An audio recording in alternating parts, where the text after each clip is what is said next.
Hello दोस्तों, आपके अपने YouTube चैनल एग्जाम फास्ट में स्वागत है। मैं संदीप सर। आज हम लोगों ने प्राचीन इतिहास के एक और टॉपिक को लेकर आए जो कि आपके परीक्षाओं के लिए काफ़ी महत्वपूर्ण है। ये आगामी चाहे एलटी एग्ज़ाम हो, चाहे आपका एसआई हो या आपका एसएससी जीडी हो, रेलवे ग्रुप डी हो, सभी एग्ज़ाम के लिए ये ऑब्जेक्टिव क्वेश्चन बहुत ही महत्वपूर्ण होने वाले हैं। यदि आप यूट्यूब के माध्यम से इसको देख रहे हैं तो यूट्यूब चैनल को सब्सक्राइब कर लीजिएगा। यदि फेसबुक के माध्यम से देख रहे हैं तो फॉलो कर लीजिएगा। चलिए हम लोग बात करते हैं, आज के सेशन की शुरुआत करते हैं। आज का सेशन काफ़ी महत्वपूर्ण होने वाला है। यहाँ पर वर्धन राजवंश की स्थापना किसने किया? तो वर्धन व राजवंश को हम लोग यदि देखा जाए तो इसका एक और नाम हुआ करता था जिसको हम लोग क्या बोलते थे? पुष्पभूति वंश। वर्धन राजवंश को क्या बोला जाता था? पुष्पभूति वंश। पुष्पभूति वंश। पुष्पभूति वंश। अब बात करते हैं कि इसकी स्थापना किसने किया था। तो पुष्पभूति, राज्यवर्धन, आदित्यवर्धन या प्रभाकर वर्धन। तो यहाँ पर जो है इसकी स्थापना जो है पुष्पभूति द्वारा किया गया। इस वजह से इस राजवंश को क्या बोला जाता था? पुष्पभूति वंश कहा जाता था। इसका मतलब है कि ये लोगों ने अपना मुख्यालय दो जगह रखा था, एक तो थानेश्वर और दूसरा कन्नौज। दो जगह अपना मुख्यालय रखा हुआ था। तो इस बात को आपको अच्छे से समझ लेना है। ये देखिएगा, राज्यवर्धन, इसके बाद आप प्रभाकर वर्धन, ये भी बहुत महत्वपूर्ण रहा है। ठीक है, आगे हम लोग इसको बताएंगे भी कि ये लोग कौन हैं। अब आते हैं, वर्धन वंश का प्रथम राजा कौन था? जैसे आप पुष्पभूति ने इसका स्थापना किया और वर्धन वंश का प्रथम राजा प्रभाकर वर्धन था। ठीक है, इसी के दो पुत्र थे। कौन कौन से? एक हर्षवर्धन, ये छोटा वाला पुत्र था हर्षवर्धन। इससे बड़ा जो है एक था राज्यवर्धन। राज्यवर्धन इससे बड़ा था। ठीक है, ये दोनों मिलकर के जो है शासन सत्ता चलाते हैं। तो अब देखिएगा, राज्यवर्धन की हत्या जो है शशांक नामक एक व्यक्ति ने किया जो गौड़ वंश का शासक था। शशांक। शशांक जो है ये कौन था? गौड़ वंश। ये गौड़ वंश कहाँ हुआ करते थे? बंगाल में गौड़ वंश हुआ करते थे। यही बंदा बोधि वृक्ष भी कटवाया था। बोधि वृक्ष को किसने कटवाया था? तो ये कौन हो जाएगा? शशांक ने ही कटवाया था बोधि वृक्ष को। ठीक है, तो यहाँ से भी आपका एग्जामिनर क्वेश्चन दे सकता है। अब इसके बाद हम लोग बात करते हैं कि शशांक की हत्या किसने करवाई। तो शशांक की हत्या जो है कौन करवाया था? हर्षवर्धन ने। शशांक की हत्या किसने करवाई? हर्षवर्धन। ठीक है, चलिए और आगे बढ़ते हैं। यहाँ पर देखिएगा, कह रहा है निम्न में से कौन सकलोत्रा पथनाथ के नाम से जाना जाता है?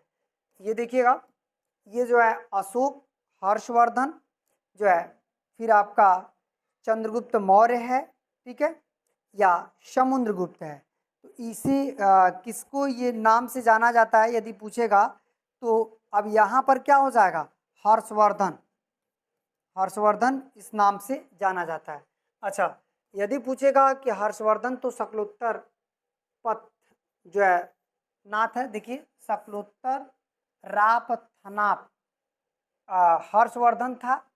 ये अशोक देवानाम प्रियदर्शी, देवानाम प्रियदर्शी अशोक का नाम बहुत ही चर्चित में रहा है।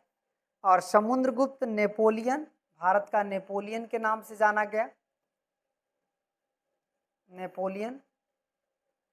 और चंद्रगुप्त मौर्य को अलग अलग भाषा में अलग है, जैसे वहाँ पे जब विदेशी लोग आए तो स्ट्रेबो ने अलग बार नाम दिया, तो अलग अलग इसको नाम से जाना जाता है।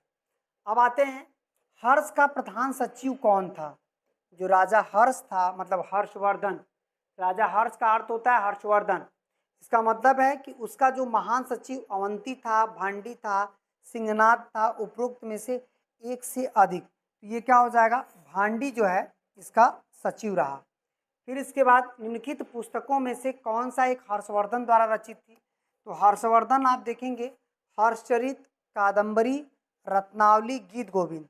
तो हर्ष द्वारा रचित जो है किताब कौन सी थी? रत्नावली। क्योंकि हर्षचरित और कादम्बरी, आनंद कादम्बरी बाण भट्ट की थी। किसकी थी? बाण भट्ट। बाण भट्ट ने लिखा था। गीत गोविंद जयदेव, गीत गोविंद किसने लिखा था? जयदेव ने लिखा था। तो इस तरह से जो रत्नावली था ये किसने लिखा था? राजा हर्ष स्वयं लिखा था। ठीक है, चलिए और आगे बढ़ते हैं। बहुत इंपॉर्टेंट था वो पॉइंट। निम्नलिखित में से कौन सी हर्षवर्धन की पहली राजधानी रही है? इसका मतलब है कि यदि हर्षवर्धन की पहली राजधानी पूछेगा तो ये क्या हो जाएगा? थानेश्वर। थानेश्वर फिर बाद में कन्नौज कर लेता है। ठीक है, बाद में हर्षवर्धन ने अपनी राजधानी को थानेश्वर से कहाँ ले जाता है? कन्नौज ले जाता है। ठीक है, चलिए आगे बढ़ते हैं। कुंभ मेले का प्रारंभ करने का कार्य किसे दिया जाता है? किसे दिया जाता है? अशोक, चंद्रगुप्त मौर्य, हर्षवर्धन या आपका जो है ये कह सकते हैं इनमें से कोई नहीं। तो इसका सही आंसर क्या हो जाएगा? हर्षवर्धन हो जाएगा। ठीक है, हर्षवर्धन ने। निम्न में से कौन सी रचना हर्षवर्धन की रचित नहीं है? तो देखिएगा इनमें से एक रचना हर्षवर्धन की नहीं है। प्रियदर्शिका इनकी है, नागानंद है, रत्नावली है। अच्छा, कादम्बरी किसकी है? बाण भट्ट की है। अभी आपको बताया गया था कि कादम्बरी किसकी है? बाण भट्ट की रचित रचना है। इसका मतलब है कि ये तीनों है, इनमें से यहाँ पर नहीं पूछ रहा है तो आपका कादम्बरी हो जाएगा। अब देखिएगा हर्षवर्धन के समय की सूचनाएं किसकी पुस्तक में निहित है? हर्षवर्धन के समय की जो सूचनाएं थी, हरिशेन है, कल्हड़ है, कालिदास है या इनमें से कोई नहीं है? तो ये क्या हो जाएगा आपका? कल्हड़। इसकी जो रचनाएं हैं वो किसके द्वारा रचित है? कल्हड़ की। ठीक है, हरिशेन समुद्रगुप्त के समय बहुत ही चर्चित रहा। हरिशेन, ये कालिदास जो है ये अपना अभिज्ञान शाकुंतलम और मेघदूतम इसके लिए जाने जाते हैं। हर्षवर्धन ने अपनी धार्मिक सभा कहाँ किया था? मतलब हर्षवर्धन ने एक धार्मिक सभा बुलवाई थी और ये धार्मिक सभाएं कहाँ पर की गई थी? जो धार्मिक सभा बुलवाया था तो वो सभाएं कहाँ पर की गई थी? तो याद रखिएगा प्रयागराज में। हर्षवर्धन की धार्मिक जो सभाएं कहाँ पर हुई थी? प्रयागराज में। चीनी यात्री हेनसांग किसके शासनकाल में भारत आया था? तो राजा हर्ष के शासनकाल में आया था, जिसे हम लोग क्या बोलते हैं? हर्षवर्धन करते हैं। ठीक है, राजा हर्ष जो कि हर्षवर्धन थे, इन्हीं के शासनकाल में चीनी यात्री फायान भारत में आया और इसने नालंदा में शिक्षा वगैरह सब कुछ लिया था। ठीक है, चलिए और आगे बढ़ते हैं। कह रहा है इनमें से कौन सा चीनी यात्री नालंदा आया और छात्र में शिक्षक के रूप में दोनों? देखिए वही बात है जो अभी चर्चा में था। तो ये क्या हो जाएगा? हेनसांग। ठीक है, फायान कब आया था? चंद्रगुप्त द्वितीय के समय आया था, चंद्रगुप्त सेकंड के समय। हेनसांग हर्षवर्धन में आया था, हर्षवर्धन में।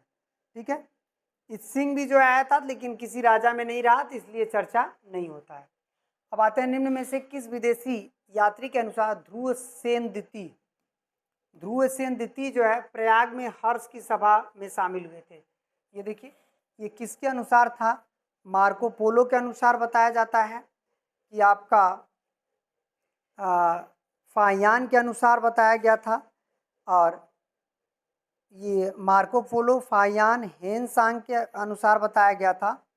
ये किसके अनुसार बताया गया था? तो ये क्या हो जाएगा? हेनसांग के अनुसार बताया गया था कि ये जो है प्रयाग जब में बैठक हुई थी जो है तो उस समय ये शामिल था इस सभा में। मौखरी शासकों की राजधानी क्या हुआ करती थी? मौखरी शासकों की राजधानी जो है ये क्या थी? तो ये क्या हो जाएगा? कन्नौज, जिसने हर्ष ने इनको हरा करके अपनी राजधानी कन्नौज स्थापित कर दिया। ठीक है, अब देखिएगा कन्नौज के मौखरी राजवंश के संस्थापक कौन थे? जैसे कन्नौज में जो मौखरी राजवंश था उसके संस्थापक ईश्वर वर्मा, हरि वर्मा, अवंती वर्मा या ईशान वर्मा। तो कन्नौज में जो है ये थी तो इसके जो संस्थापक थे हरि वर्मा। ठीक है, चलिए अब आते हैं हर्षवर्धन की बहन राजश्री का विवाह किससे हुआ था? जो हर्षवर्धन की बहन राजश्री थी, रुद्रमन से, मौखरी नरेश ग्रहवर्मा से, बिंदे शक्ति से या भट्टाक से? तो राजश्री का जो विवाह हुआ था वो हुआ था आपका जो है, यदि क्वेश्चन देता है कि हर्षवर्धन की बहन राजश्री, आप देखेंगे कि राजश्री के पति की भी हत्या कर दी गई थी। जो कौन किया था? शशांक ने किया था। इसी का बदला लेने के लिए हर्षवर्धन ने शशांक की हत्या भी किया। ठीक है, राजश्री के पति भी मार जाते हैं। तो राजश्री का विवाह हुआ था वो किस राजवंश से थे? रुद्रमन। जो राजश्री का विवाह था आप देखेंगे रुद्रमन है, और मौखरी नरेश ग्रहवर्मा विंध्य शक्ति से भट्टार्क से, तो मौखरी नरेश ग्रहवर्मा से। ठीक है, चलिए और आगे बढ़ते हैं। निम्न में से किस राजवंश का शासनकाल सबसे लंबा रहा? मतलब इनमें से कौन एक ऐसा शासनकाल था जो लंबा रहा?